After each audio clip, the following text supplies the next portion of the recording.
Alam niyo pa itong lugar na to, siguro yung mga nasa 2010, hindi pa ganito yung tsura itong lugar na to, no? Ito yung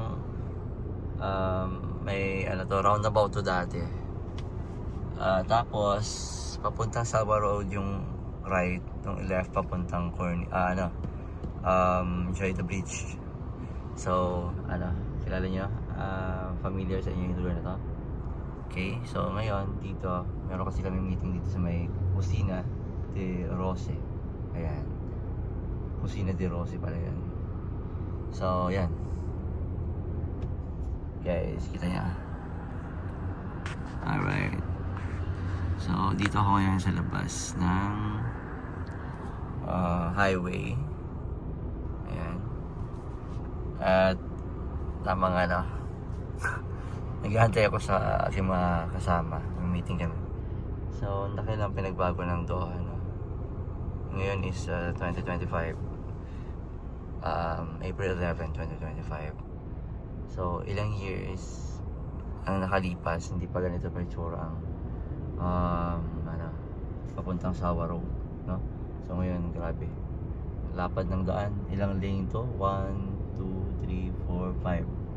Isipin mo yan, 5 lane na yan, di ba? 5 lane na yan. Daig pa yung highway yung mga expressway sa Pilipinas. Expressway sa Pilipinas, yung mga sa south, yung mga merong toll gate, ilang lane lang yan, di ba? Lumalapad lang siya pag malapit sa toll gate, pero dito sa Doha Qatar, grabe. So yan, grabe. Simula nung simula nung nagka-free pa, grabe yung in-improve niya. Kasi pagdating ko dito, 2016, hindi pa ganito ka ganda yung Doha. Parang siya, yung mga daan, naayos pa talaga, medyo sikip-sikip pa. So ngayon, talagang sobrang lapad na at sobrang ganda. At marami ka nang pwedeng puntahan dito.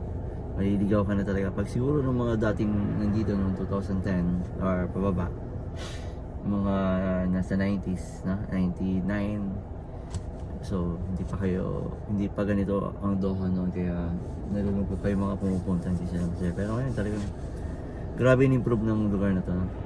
So nakakalungkot pag siguro pag siyempre may edad na tayo, hindi naman forever dito tayo. Siguro dapat mga 60 magpahinga na rin tayo nun, masyado nang matanda para magtrabaho pa na. So yan, baka iba na tong hindi, kumbaga may-miss natin yung lugar na to kasi nga sa ganda ng lugar na to. So yan guys, so sa mga gustong nagbabalak na pumunta dito, maganda tong lugar para sa atin. Safe na safe.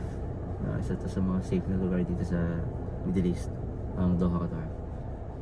Yun nga, maganda ang lugar na to para sa mga Pilipino kasi maganda mag-work dito. At yun nga, kahit saan pumunta, iwan mo yung mga gamit mo saan, hindi mawawala yan, kahit yung mga cellphone. Ito yung isa sa gusto ko dito sa Doha, alam nyo guys, yung mawala yung gamit mo. Kung sa mall, may iwan mo lang yung mga cellphone mo, okay lang.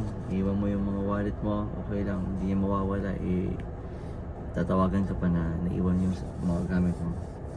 Yan, tapos nilalakay ka dito sa harap yung bag mo, okay lang din. Or sa likod yung bag mo, hindi mawawala. Ganun ka safe ang Doha Qatar.